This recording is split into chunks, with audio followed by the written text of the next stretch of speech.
Ngayon naunawaan ko na ang dahilan kung bakit nilikha ni Ion Shenberg ang Gundam. At dahil na rin sa makapangyarihang GN Drive. Ano? Ang pakikialam sa digmaan ay panimulang hakbang lang. Pero ang tunay niyang layunin ay ang kaya na siyang katawan sa pagiging innovator. Kaya nga, ako man ay nakahanda na ng magbago. Magbago? Ang ibig mong sabihin, yan ang pinakamatindi mong magagawa. Kung ganun, muli na namang aktibong celestial being. Sakaling magkagulo na, sana'y pahintulutan niyo ako makaharap sila. Maghihiganti ka? Ang tanging hinihiling ko lang ay magampanan ng isang mithiin na isang tunay na mandirigma. Ayon sa batang yan, ang aking buong pagkatao raw ay mayroong kasiraan. Pero, ang tanging alam lang niya ay makipaglaban. At yun ang tanging gusto ko. Ang makalaban siya.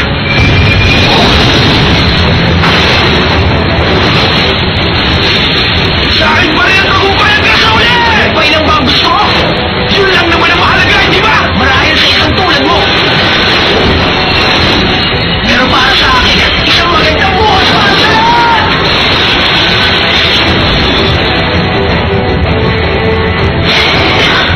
Patawarin naman ako sa magiging katapusan mo! Nagawa niyang hawakan ang talim! Makikita mo ngayon kung paano ako maglaban!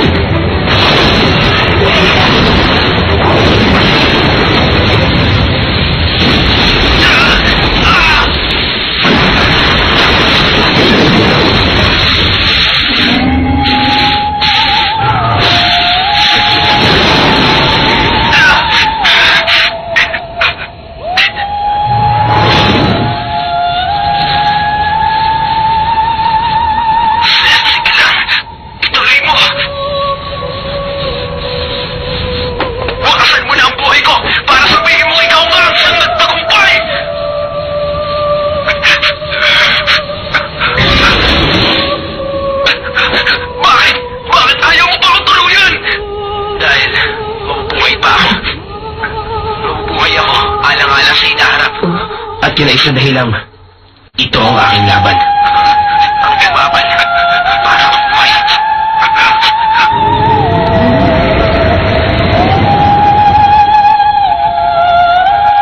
Kamusta, Sachi? Nakita mo yung bagay ni Luis? Hindi ko nakita. Mukhang umatras na siya. Ganun ba? Maraming salamat, ha? Salamat saan? Gusto ko na magpasalamat, Setsna. Talagang pinatunayan mong kakaibang uri ka. Setsna Fey. Yun ang kapangyarihan kung saan nakasalalay ang kinabukasan ng sangkatawan.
Kung ganon, alam mo na kung nasa ng Veda? Oo.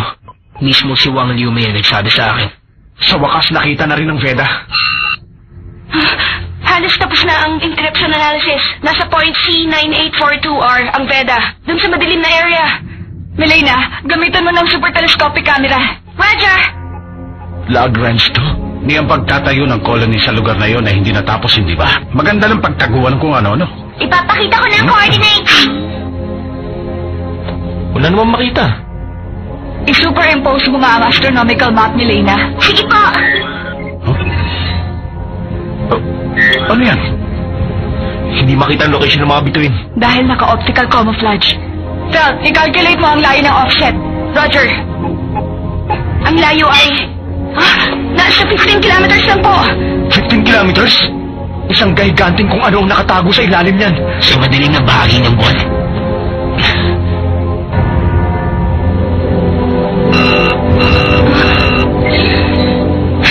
Mr. Meragi, may encrypted message mula sa lab transport. Si Mama! Ganon, nariyan na ang pinakabagong gamit.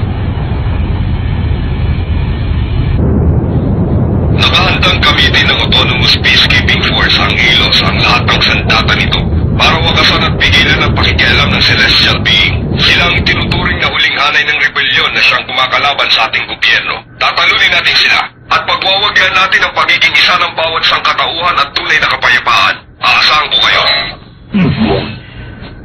21 cruiser at nagdalang pa ng 1,800 mobile suit. Tignan ko lang kung manalo pa sila ngayon. General, kasalukuyan palabas ang ating fleet ng mga innovators. Hayaan nyo na sila. Hindi ko rin naman sila mapigil pag nakikipaglaban. Isang utos para bumalik na sa base ayon kay Ribbons. Mukhang may inihanda na naman siya kung ano. Tingin ko hindi ka na revive.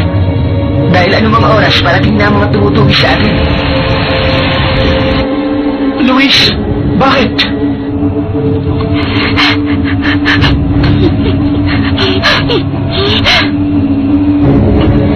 Ipag-igat mo, pamilya mo! May pagbilayang mo doon! Pumuwi si Trino na nga dito!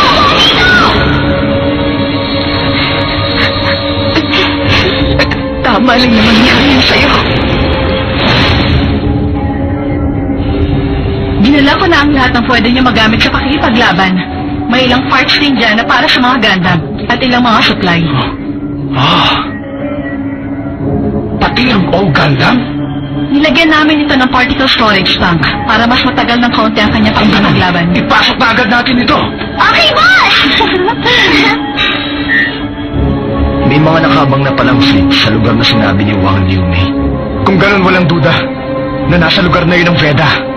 At pati na rin ang huta ng mga innovator. Papasukin natin ang depensa ni Enos at babawiin ang Veda. Magiging mas matindi ang pakikipaglabang ito. Sasama ako. Ipaglalaban ko ang laban ko. Pero Saji, Nakapagpasa na ako. Hindi nila ako mapipigil. tutulong din ako sa pakikipaglaban. Soma Perez. May sarili akong dahilan para sumama sa laban na yon. May katwiran siya. Magkakaiba man ang ating layunin pero nagkakaisa tayo sa isang dahilan para isagawa ang labang ito. At lahat ng layunin yun ay nakatuon para sa magiging kinabukasan ng lahat. Lalaban tayo para sa kinabukasan ng lahat.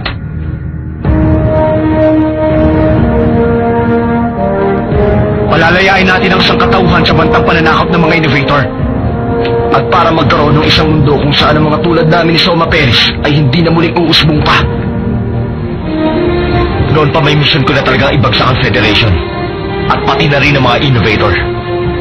Kaya nga, sisimulan natin ang pagbabago. Dahil kung hindi tayo makararating sa hinaharap.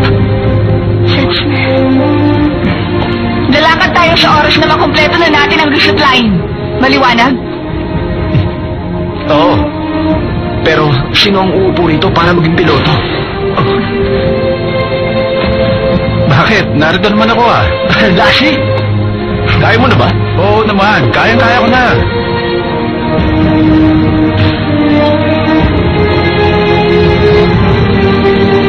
Tayo na. Sa kabilang bahagi ng buwan.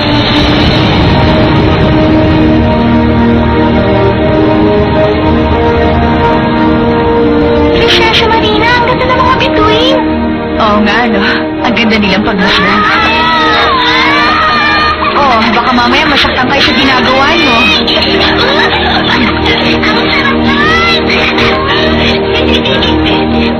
Setsna. Kasalukuyan na nag-aabang ang hukbo ng Ilos sa bandang Lagrange 2. At ayon sa report mula kay Jinwan, naghahanda rin ng celestial being para puntahan ang lugar na yon. Ganon din ang gagawin ng ilang rebelde base sa nasagap kong balita. At meron silang nakahandang plano laban sa atin.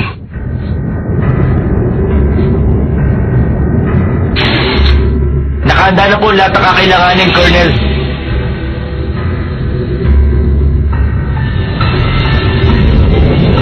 Mangyayari na rin sa wakas ang paghusga. Si Setsna F. Shea nga ba ang isnilang bilang kakaibang uri o tayong mga innovator? Ang siyang maghahari at mamumuno para sa sangkatauhan? Maghintay na lang tayo.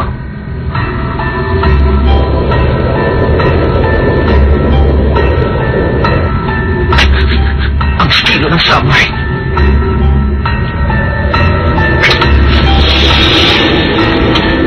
Ay kayang nagpasan ng kamatayan! Ang gawin ng nararapat. Ang lumaban para mabuhay. Yan ang estilo ng samurai. Nakita na ng super telescopic camera ang mga kalaban. Umalis ko ang lahat sa primary battle stations.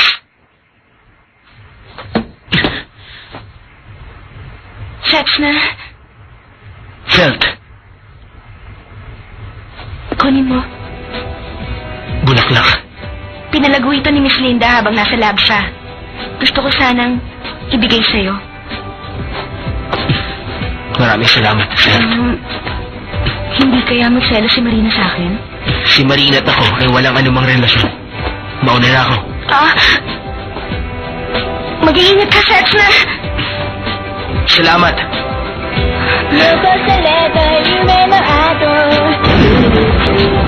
Pinabuksan na ang lahat ng hatch! Kailangan bawiin natin ang beta sa anumang paraan. Sana'y gabayan mo ko para magawa yun, Lakon. Sir Erde! Walang kaya tiwala ako magtatagumpay kayo! Roger! Salamin! Yan ni Erde! Roger!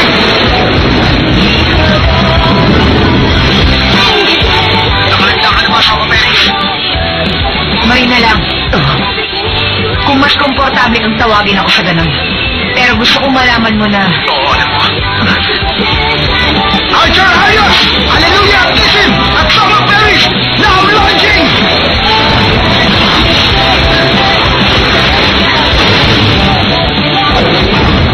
Sir Erde! Kumanda ka sa take-off! Ano? Gagawin ko ito. Geraldine! Lakon status! Launching!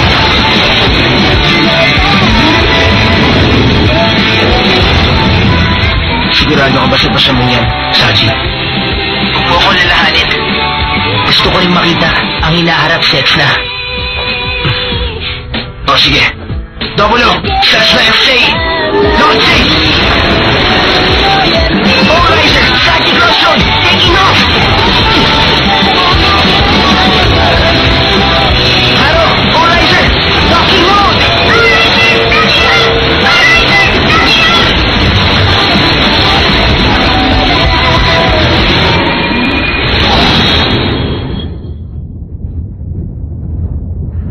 Lumabas siya mula sa kanilang spaceship ang mga Gundam.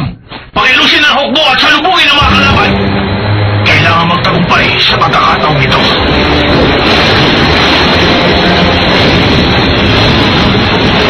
Kailangan na matalilakas ang kalaban! Oo, sige!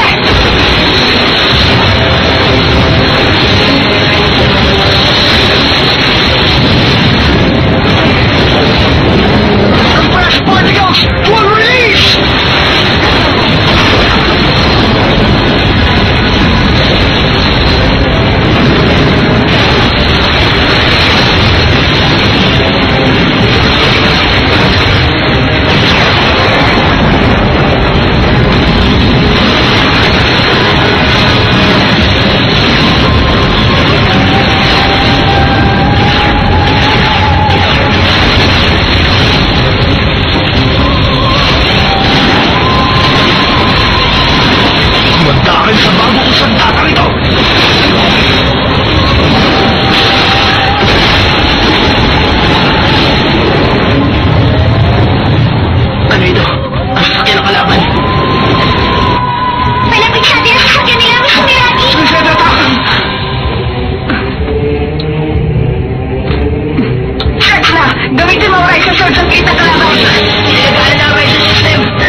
sa ating transport. Ano? Sa ating transport? May papalapit na particle beam!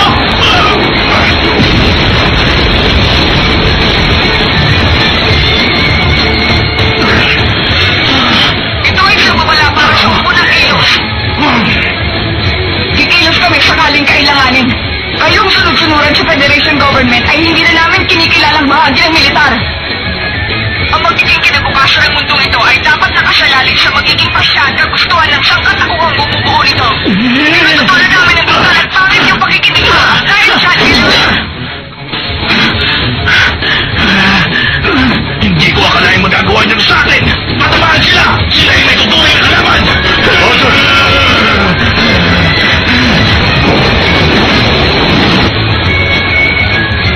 Simulan na pagpapakawala sa mga mobile suit!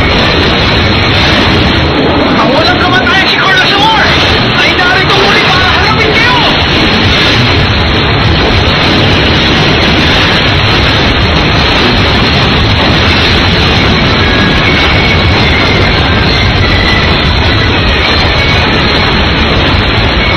Bakit kailangan mahirapan tayo sa laban? Ginagawa kasi nilang panangga yung sirang sasakyan, kaya hindi tayo makaatake. Walang mangyayari kung maghihintay tayo sa wala. Patamaan sila kung sino man nandun! Pero General, may mga kasasakyan mo na routes ko! General, napasok na po ng kalaban ng anti-King! Ano?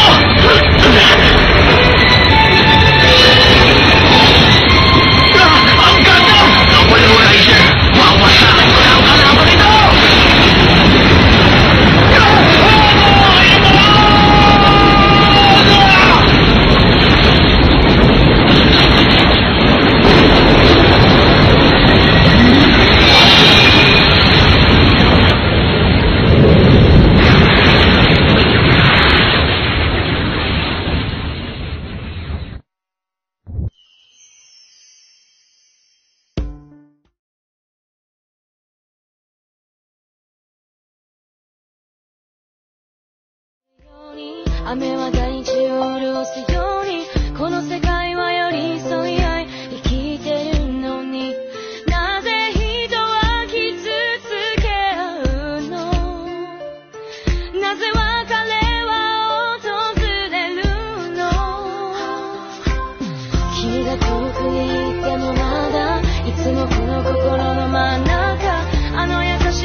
Klaus and the others will have joined the fight by now.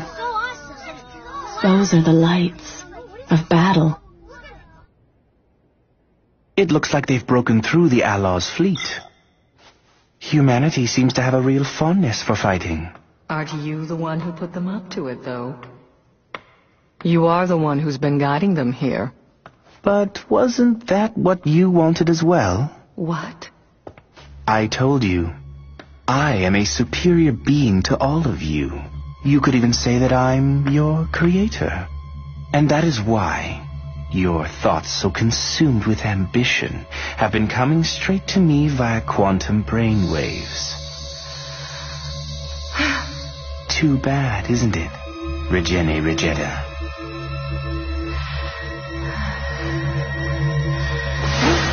Ribbons all mark!